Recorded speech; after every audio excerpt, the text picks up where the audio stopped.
And today's mindful message is moving beyond survival mode. So, this is something that we all need as human beings.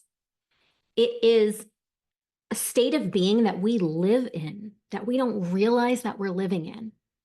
And that's why we're going to go through this today. And it starts with understanding what you're looking for. So we know, right? We have learned throughout the years that our brains are supporting us when it comes to survival. And we go into fight or flight. Now, I knew I grew up with just those. And then as I got older and we learn more and more, we know that there's also freeze and appease. But when we think about these reactions, this survival aspect, we're often think about being in danger. And, as women, we were conditioned to look for it, right? Do not walk down the dark alley at night. That's not safe. We tend to think of danger as physical danger. 100% is. I mean, that is why this was created for us in the first place biologically. But what we don't realize is that our brain is still catching danger in so many other places. And that's important to know because it's impacting who we are. It impacts our feelings at the moment. Our brain gets a message that something feels unsafe. And so then our bodies might tense up. It just feels off. We're just not really sure what it is, but we behave differently. It impacts our behavior. So I want you to think about some subtle ways that this can show up for us. Conversation. Picture a conversation with a friend. You've got a friend who is always bashing herself. She does not have good things to say about her.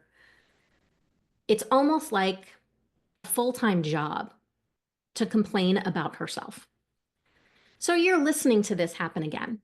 And maybe you say, I don't know why you feel that way. Here's what you should do. You provide some solution. It's the fight.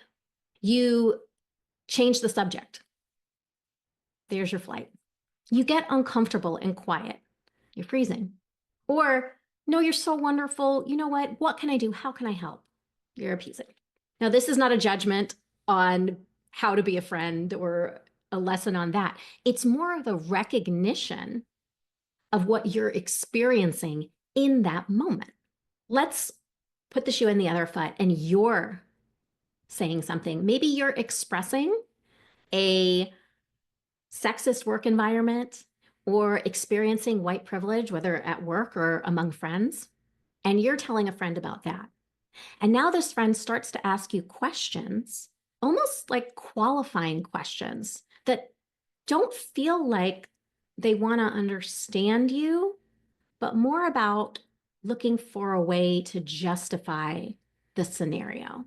That doesn't feel safe, does it? So maybe you feel like I have to defend myself and your fight comes out. Maybe you decide I need to go home or get off the phone or wherever you are. You're done with that. Maybe, again, you get uncomfortable and now you've been silenced. Again, because as women, we've been silenced for too long. It's not the intent of the person that you love that loves you that's bringing you into this space, but you're both having these survival reactions and it's impacting your behavior and ultimately your relationship and how you feel in that moment, which is what's most important. And because 95% of our thoughts are unconscious, this is like some real undercover work. We want to be able to bring it to your awareness. Not every pain point. We don't want to remember every bit of pain, but we want to start to decipher a bit so that way we can choose something different from ourselves. We can take our power back by doing that. Now, I have a client who lives in a state of stress, and it was a really interesting revelation because she could not understand what it felt like to not be stressed. So stress couldn't even be a clue for her because it just felt like this is the way life is. So we go a little deeper and we start to look at the other emotions. What does unsafe feel like to you? When you're in a constant state of stress, like the client I was just mentioning, you're in a constant state of survival mode, and it becomes so natural that you don't realize it's happening. It feels like it's a way of life, but the reality is it doesn't have to be. So wouldn't it be better to choose something different? This is a small collection of things that you could feel, but think about what those clues could be. When was the last time you felt disappointed or excluded or guilty? As women, we feel guilty for not wanting to go to a social event. Whether we say no or we still go and we don't want to be there, we've got some sort of weird guilt about it. It comes up all the time. What about out of control? I think this one's so interesting because it can happen in the smallest moment. You are planning your day out and you know what it's going to look like and you've got great intentions for it. And maybe you have a to-do list or maybe it's your day off, whatever it is. But then some sort of fire erupts, some work fire that has to be put out. A kid gets sick and you've got to take care of them. They're either home from school or whatever it is. Your day is gone from what you thought it was going to be. Or it's just a small hiccup, but yet it makes you feel out of control. Subtleties are what make us feel unsafe. It's what keeps us in survival mode. And if you can notice anything, you see a theme that these are negative emotions.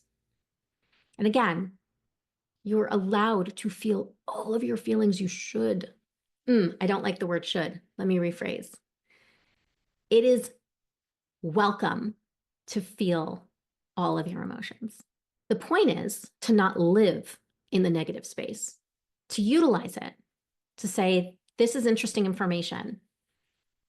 I don't like the way it feels. And what's next? How can we get out of this space? And how can we get out of it in a more long-term way? So if it was only going to be knowledge that supported you, then with all the access to information that we have, we would all be living an easy life. But there's more. So I'm going to challenge you next to get curious. This is how we start to delve into the how. We get excited about the how, right? We want to know about ourselves. We think it's so interesting and so fascinating. And then we go, yeah, but how do we fix it? Okay, so this is important to pay attention to. Ask yourself what feels unsafe about this. My husband David and I share a car. I say share very loosely because it is really his car that I use sometimes. We're city dwellers. When we moved in together, I am not a huge fan of driving. I didn't want a car. I think it's a beautiful part of living in a city like Boston that you get to navigate wherever you're going without that. But as we get older, more and more of our friends live outside of city limits. And so having access to a car more regularly makes sense for me. But every single time that I need to have a conversation with him about it and coordinate a schedule or ask him to drive me somewhere, I get anxiety every time. What feels unsafe about that? You could think, is it going to be his reaction to the question? Well, every time I ask him, he says, whatever you need, honey, we'll make it work. Everything's okay. There's ease to that. So what else is it? It challenges my identity as an independent woman. It makes me feel powerless. I don't want to feel powerless. What do I do about that? But that's why it feels unsafe. So then what would have to change for me to feel safe? That's your next question, the next level. Now, someone might look at that scenario I just shared and say, get a car, Jackie. There you go. That sounds great, right? But is that really going to help me today in this moment? So what else could be done? Articulating your feelings is incredibly important. So I had the conversation. I was vulnerable and told him how I feel every time that I have to have this conversation. And that created some ease for me. But I understand that that might not be where you are. And also, it could be a scenario that you can't have that conversation. And even if you are going to use that particular tool, you still need to figure out for you, what do I need in this moment to feel safe? And here's the deal. You are immediately going to think, I don't know. I have no idea. Why? It's overwhelming and you're feeling that level of stress. So who knows? And we don't think about safety when it comes to our emotions. We're definitely not as likely to identify it in that way. And we've got all of this noise happening inside of us that's stressing us out. The other normal thought that comes is, if they change something, if they didn't do this, if this situation was different, if only it could be like this, we start to point out, and that gets us in trouble. It is completely normal, and it gets us in trouble because we cannot control other situations. We cannot control people. The only thing we can control is how we take care of ourselves, how we communicate, how we show up. So in order to feel safe, we're going to start with mindfulness. And so I'm going to have each of you use the space that you're in. And I want you to look around the room and start looking for shapes. See what shapes you can find. And just name them in your head.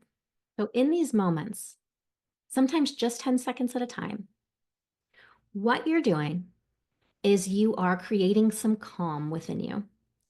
You are allowing you the space needed to pause and respond rather than react. You are connecting to your wisdom, to your joy, to your intuition, to your creativity. You're doing that and you're feeling better in the moment.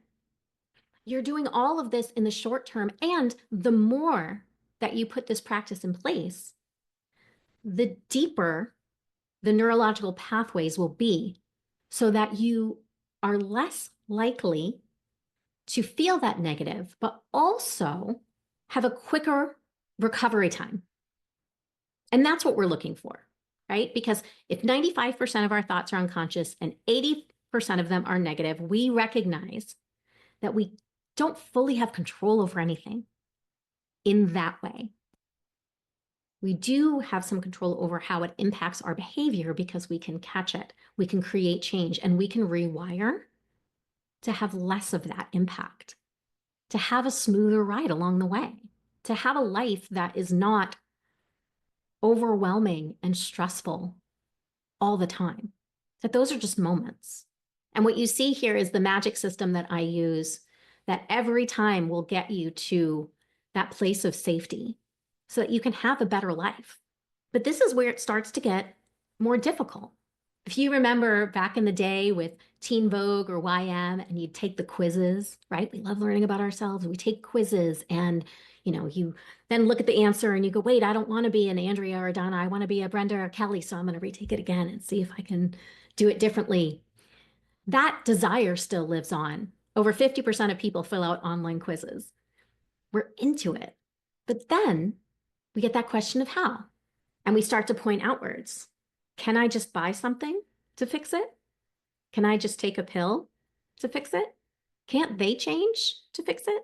Our attention span has actually minimized to now an 8-second attention span. That's where we are.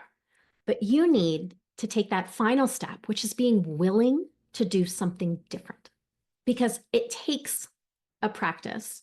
It takes support. We have this immense pressure on ourselves as women to think that we need to do it all by ourselves, that we need to be perfect, that we need to have it all figured out, that somehow we need to take on more and more and more. And that's just how it is. But what if it wasn't that way? What if you chose something easier where you had support? And even though making change is difficult and your brain is going to fight it every time, this is change for the better, for a life of ease. And you're worthy of that. And if you don't do it today, it's not going to be easier to do tomorrow. So I am going to offer you the opportunity to choose something different. Because if this is you, if life just feels like you're in it, you're not living it, like you're just existing, like you're always in this space of overwhelm or disappointment, take this time for you. I get it. I have been there and I'm here to help. So take a picture of this slide. I'm going to put the link in the chat so you can schedule right now while we're here on the call and get yourself a magic moment strategy session. And what we do in this time is we go through your unique negative noise so that you can see it. You know what's coming. It's not going to be as undercover when you've got that information. Then you're going to have this safe space to really look inward, to feel those feels and have some tools to take with you to quiet the nonsense, go through your day, have support when you stumble, because you will, we all do, but really live a life that you're choosing, that aligns with who you are and what you want for you. One of my clients found that her survival mode was working, and it was really tricky because she loves what she does. And so she would just constantly keep going and going and going. But then it was playing this narrative of I'm always working. And we were prepping for a long holiday weekend where she wanted to hang out with her husband and actually be present. So how do we create that safety throughout with each step, each moment? Because you know you're going to have those moments where you're like, let me just check email real quick. And, it was such a beautiful thing to see because she left her laptop at home, which normally she would take. She didn't check her email, which normally she would do if he picked up his phone to play a game and that annoyed her.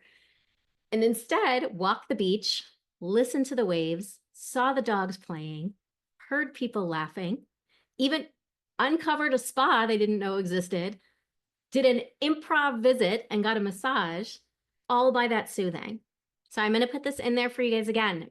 Do a magic moment session. Let's get you into the space of being your own detective, taking that power back, seeing what's happening so you can call it out and soothe the nonsense. I'm sending so much love your way. I'm so proud and celebrating you for taking this time for you.